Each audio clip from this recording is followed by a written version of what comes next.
Bangladesh single উইন্ডোতে আপনাদের স্বাগতম।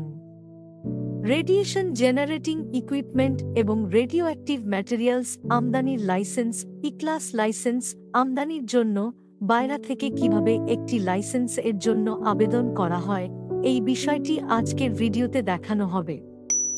এই লাইসেন্সটির কোড নাম্বার হল 3601। লাইসেন্সটি আবেদনের জন্য পোর্টালে লগইন করার পর প্লাস ফিল নিউ অ্যাপ্লিকেশন বাটনে ক্লিক করতে হবে। হেডার নামক ট্যাবে আপনি প্রথমেই টাইপ অফ সিএলপি অপশনটি পাবেন।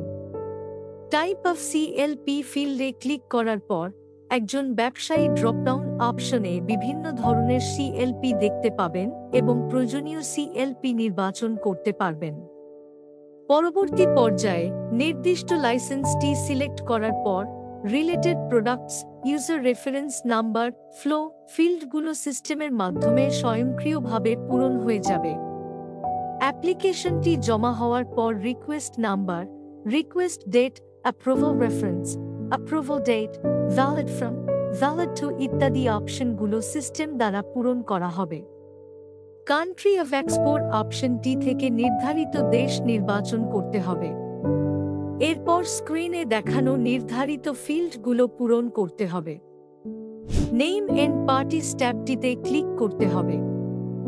এই পর্যায়ে company code end name, company address, company phone, company email অপশনটি সিস্টেমের মাধ্যমে পূরণ হয়ে যাবে। আপনি চাইলে কিছু তথ্য পরিবর্তন করতে পারবেন। এরপর এক্সপোর্টার অথবা সেন্ডার এর নেম এন্ড অ্যাড্রেস অপশনটি পূরণ করতে হবে। তারপর ডিটেইলস রেডিয়েশন কন্ট্রোল অফিসার এর নির্ধারিত ফিল্ডগুলো পূরণ করতে হবে। আইটেম ট্যাবে ক্লিক করলে ক্রিয়েট নিউ আইটেম অপশন দেখা যাবে।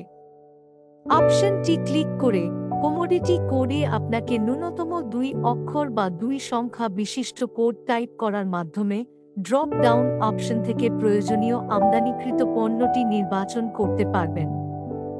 এই ক্ষেত্রে কমোডিটি ডেসক্রিপশন ফিল্ডটি স্বয়ংক্রিয়ভাবে পূরণ করা হবে। পণ্যের কান্ট্রি অফ অরিজিন বাছাই করুন।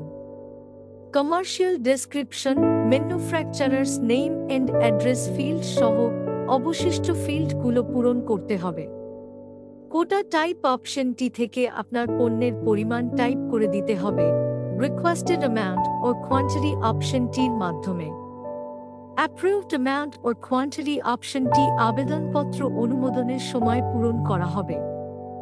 এই সিএলপি ব্যবহার করে ব্যবসায়ীগণ অনুমোদিত পণ্যের পরিমাণ থেকে আংশিক আমদানি করতে পারবেন অথবা সম্পূর্ণ পণ্য একসাথে আমদানি করতে পারবেন। নিচের ফিল্ডগুলোতে প্রয়োজনীয় তথ্যসমূহ পূরণ করে অ্যাড আইটেম বাটনে ক্লিক করতে হবে। অ্যাটাচ ডকুমেন্টস ট্যাবটিতে ক্লিক করার পরে ইম্পোর্ট পারমিট সংক্রান্ত প্রয়োজনীয় 4টি ডকুমেন্টস সংযুক্ত করতে হবে। উদাহরণস্বরূপ কিভাবে একটি ডকুমেন্ট সংযুক্ত করতে হয় তা দেখানো হলো। সংযুক্তকৃত ডকুমেন্টসের আকার সর্বোচ্চ 2 MB এর বেশি প্রদান করা যাবে না। পরবর্তীতে সেভ চেঞ্জ অপশনটি ক্লিক করে ডকুমেন্টটি সেভ করতে হবে। একইভাবে অন্যান্য ডকুমেন্টগুলো সংযুক্ত করতে হবে। ডকুমেন্ট সংযুক্ত করার পর ডান পাশে চিহ্নিত স্টোর বাটনে ক্লিক করে সকল তথ্য জমা রাখা যাবে অথবা রিকোয়েস্ট বাটনে ক্লিক করা হলে অপারেশন কনফার্মেশন নামক একটি পপ-আপ মেসেজ দেখা যাবে। কনফার্ম বাটনে ক্লিক করে আপনার আবেদনপত্রের জমাদান প্রক্রিয়াটি সম্পন্ন করতে হবে। যদি কোনো সিএলপি পেমেন্ট প্রদেয় হয় তাহলে সিএলপি স্ট্যাটাস পেন্ডিং পেমেন্ট হিসেবে প্রদর্শিত হবে। পেমেন্ট সম্পন্ন হওয়ার পরে সিএলপি স্ট্যাটাস রিকোয়েস্টেড হয়ে যাবে। আবেদন প্রক্রিয়া সম্পন্ন করার পর ইমেইলের মাধ্যমে নোটিফিকেশন প্রেরণ করা হবে। লাইক, সাবস্ক্রাইব এবং বেল বাটনে ক্লিক করে আমাদের সাথেই থাকুন। ধন্যবাদ।